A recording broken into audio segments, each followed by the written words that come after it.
Hey guys, welcome to Tarot Talks. I thought today would be a great day to continue the series, and this one is going to be reading the major arcana. So I just wanted to share with you how I do my readings, and I wanted to give you guys some tips and tricks on how to remember everything. For me, I remembered everything concerning most of the astrology related to the cards, most of it, but I do have it noted. And also the meanings of the cards, right side, reversed, and the basic numerology that's attached to it. So I have amassed a pretty good amount of knowledge that I memorized, but we are not perfect. And unless I'm a 70-year-old woman still reading cards, that's pretty much the only way that I'm going to have everything completely memorized in my brain. So I'm going to share with you some of the things that I use to help me remember, and quick fact checks, those type of things. Number one is Galaxy Tarot. I just found that to be the best app as far as tarot apps that they have. I just really resonate with all of the card meanings. And it also provides for you the planetary associations and the astrological associations, as well as the numerology and the elements. So all of it is there for you, which is great. With my readings, I like to include a rune, which is Yera here. Some people might say Yera. I don't really know what the right way to pronounce it is. I've only learned how to pronounce it from reading. I never really heard it from a real Gaelic person. So if I am mispronouncing that, excuse me. So I only use 3 cards because you could tell by the way I talk that I have to stop my mind down and think about what I'm going to say. Sometimes I'm not the best presenter, but it doesn't take away from the information that I'm giving you, which is, I hope you're getting value from it because it is different. So I only do 3 cards because my mind is all over the place. I don't need all this information in front of me. I need a basic vibe of the reading, which is what I use the rune for. Like, this is the energy of the reading, this is the frequency of the reading, and then it helps me fit the cards into a frequency, if you will.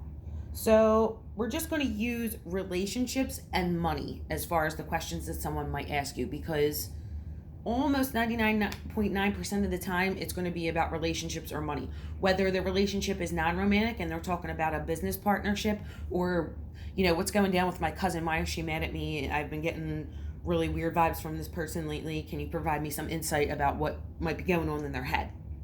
You might get a question like that that's like non-romantic, but it's always about relationships or money, financial situations, and that one other percent is travel. So those are the 3 realms of questions that you're going to get as a reader. One thing that I like to do is to put either keywords. I get tabs from, now this is my learning deck, so I get tabs from Staples. I have most of the information on this card remembered. I just have the planetary one for when I was learning the planets that go along with the major arcana cards. I do not, however, I have the major arcana memorized as far as the planetary associations. I do not, however, have the planetary associations for these memorized, because it's just so many. So you just can't get overwhelmed. You just have to help yourself.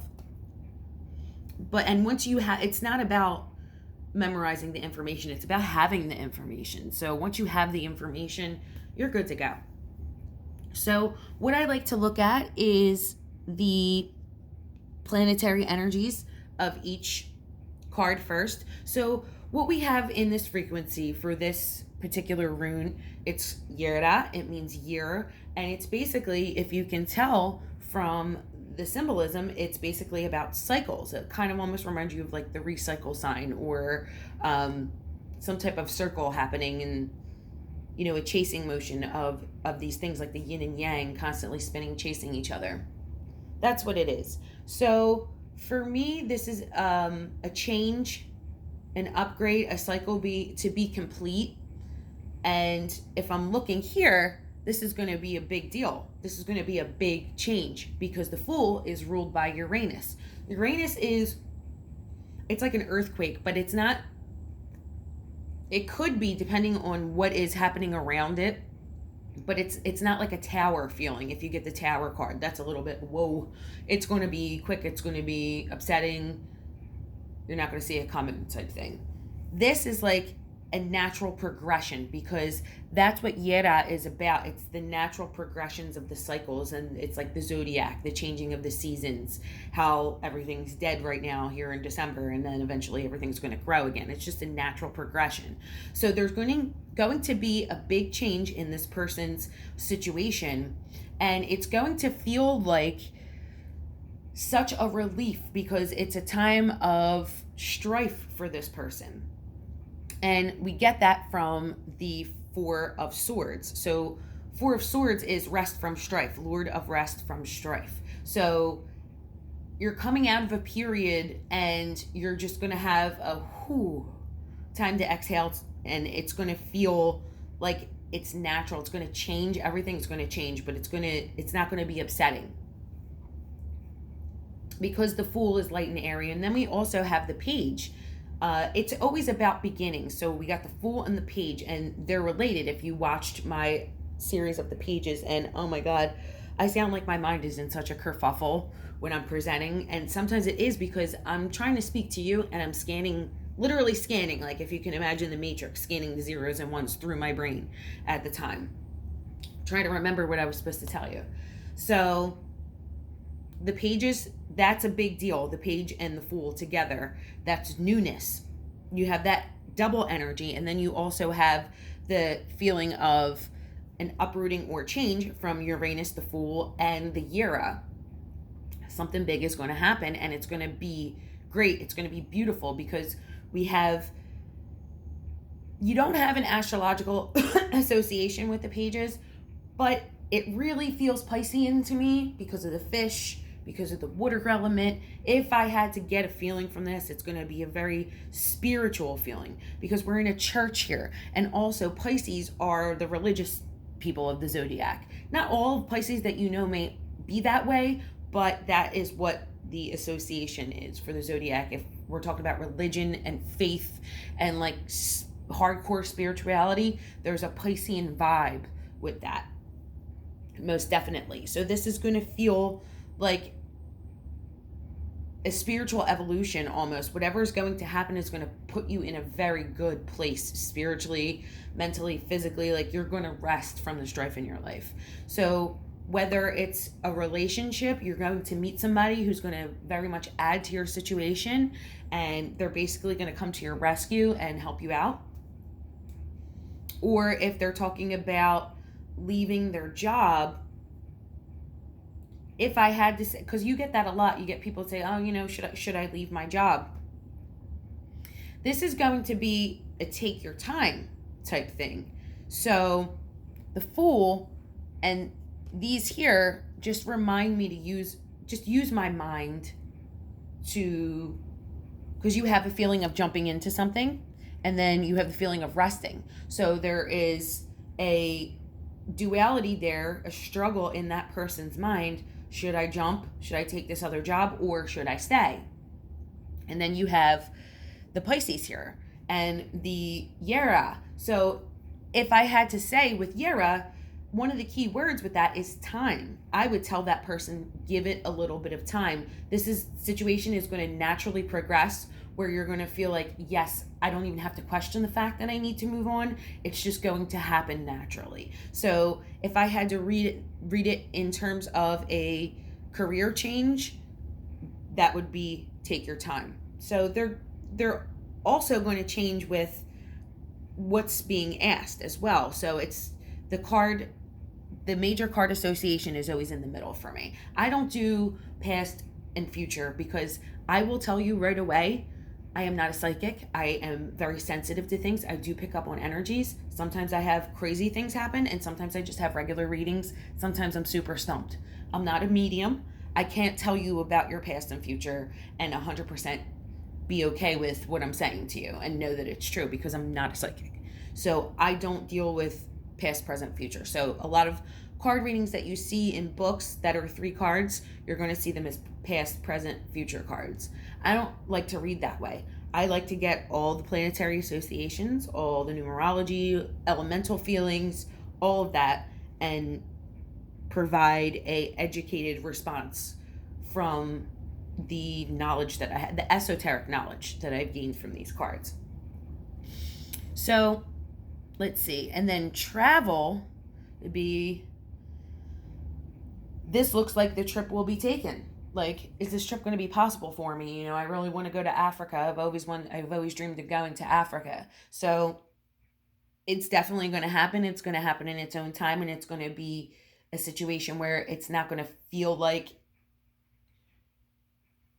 you don't have the money, or you're spending your very last dime to make it happen. Like, everything, the universe will be there for you. Here's how the universe works. Like, a lot of us ask for more from the universe than what we actually need. I think we are programmed to think that abundance is having so much more than what you actually need, when abundance is having exactly what you need. We've all had those times where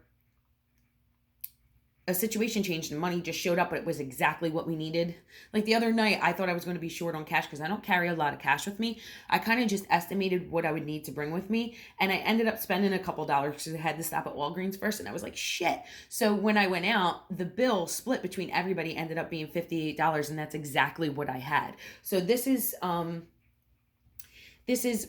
I'm saying, like, how it happens. It's like, usually when the universe gives you something, it's exactly what you need and nothing more. That's just how it works. Some of us get very, very lucky and just become billionaires, and that's a very, very, very slight chance of that happening. So we have to change our view on what we feel like being blessed is and what we feel like having abundance is. It's never more than what we need.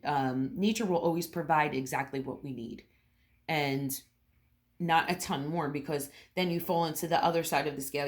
That starts getting dark. That's darkness, and we start to get into gluttony. Okay, so taking what we need is keeping us in balance with the universe.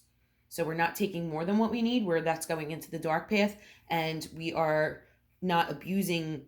We're taking what we need from the universe and we're applying it, and that feels like the light side of duality, if you will. I like to try and get you to understand duality because it's so complex, and it's really important because that is what makes up the realm that we live in. So understanding duality is really important. If you follow my Instagram, I posted about that today.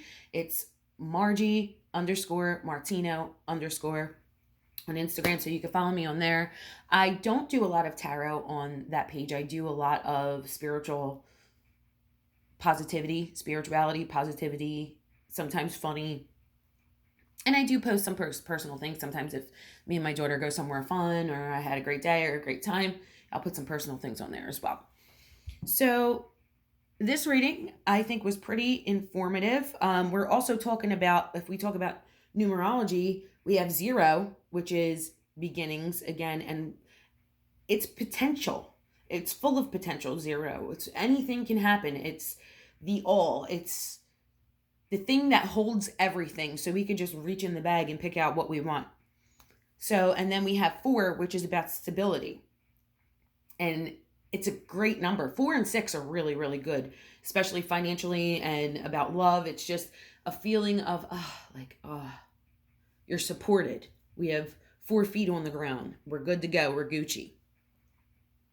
So I'm going to move on. Let's do another reading. We're not going to change the rune, and we're not going to change the main card. Okay? And we're just going to flip the script a little bit just to get a little bit more knowledge about how the Fool card works. All right? So we have 2 of Cups.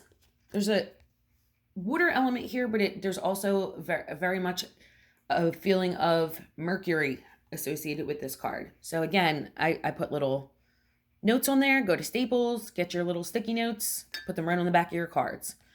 Venus in Cancer, Lord of Love, first deacon of Cancer, June 21st to July 21st. Sun is at 0 to 10 degrees Cancer, 4th house, moon. So that's a lot of information in one card.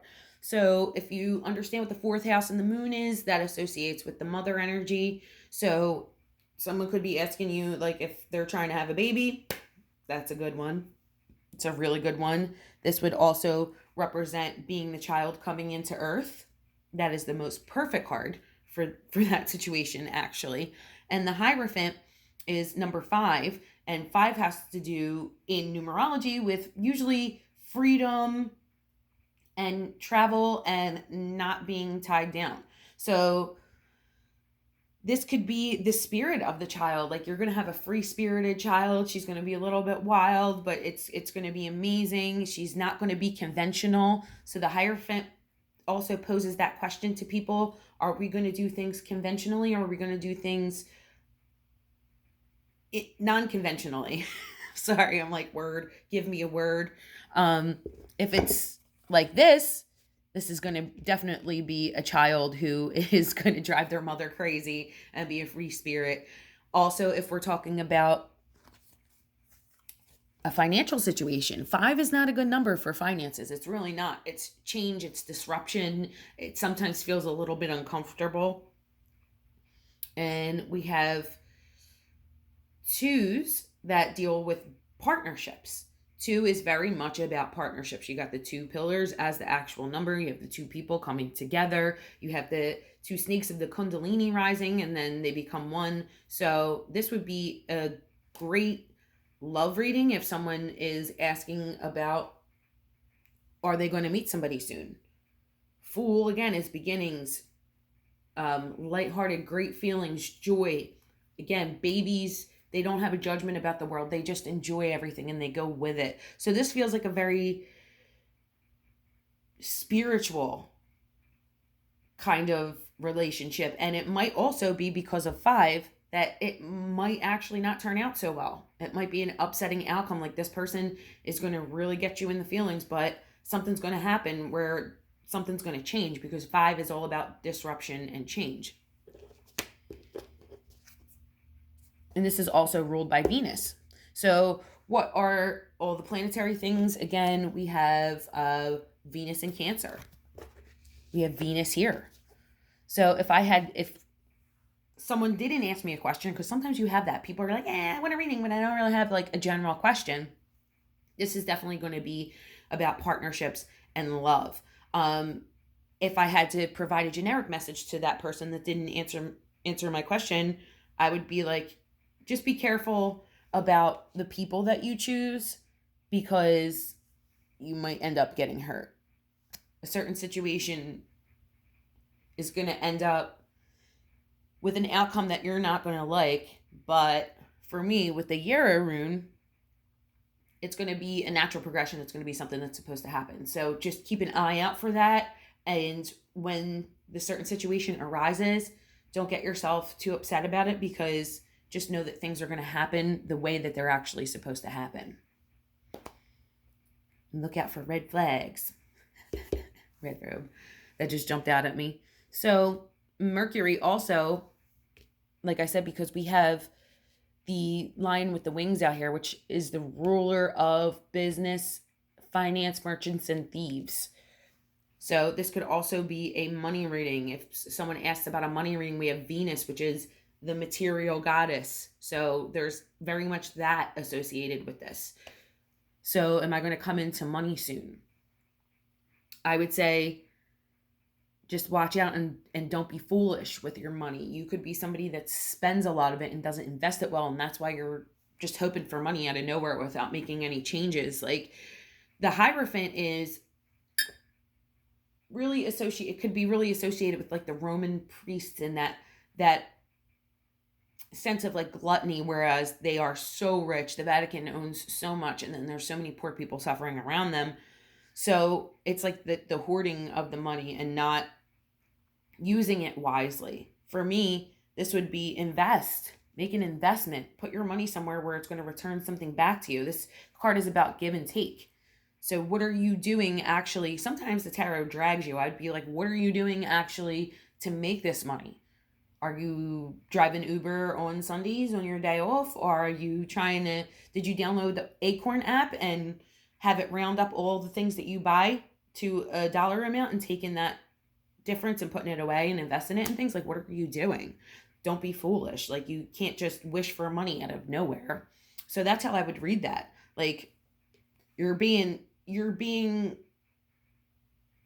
foolish. Like, you know how like emperors and corrupt priests, like that's how they ruin themselves, is they focus too much on being rich and riches. Like the material focus is too much. Like, let's change the page a little bit and get realistic. That's what this feels like. I would definitely drag this person. So travel, if we're talking about travel, it feels like that person's definitely not going to travel alone. And it's going to happen in not when they really want it to, not like in the time that they think it's going to happen. It's going to take a little bit longer because Yira is about time. So, like, oh, I've been really trying to plan this trip to Jamaica. Do you ever see me going there? You will, but it's going to take a while. You're going to have to put some money away. You're going to have to be a little bit more conventional and really stick to your guns and not buy the $6 coffee, not buy lunch every day. Like, you're going to have to get disciplined. And it's going to be a little bit uncomfortable, and it's going to come in time, and you're actually going to go with somebody. Someone's going to accompany you on this trip. So that's how I would read that card. So I'm going to move on to the next card, which would be the Magician. That's a whole nother video. I'll have that coming to you guys soon. I hope you enjoyed what I had to share with you today. Thank you so much to all the new subscribers. I really appreciate you. Even though sometimes my presentation is horrible and my accent is terrible, I get it. But I do appreciate you guys. I will see you soon. Have a great day.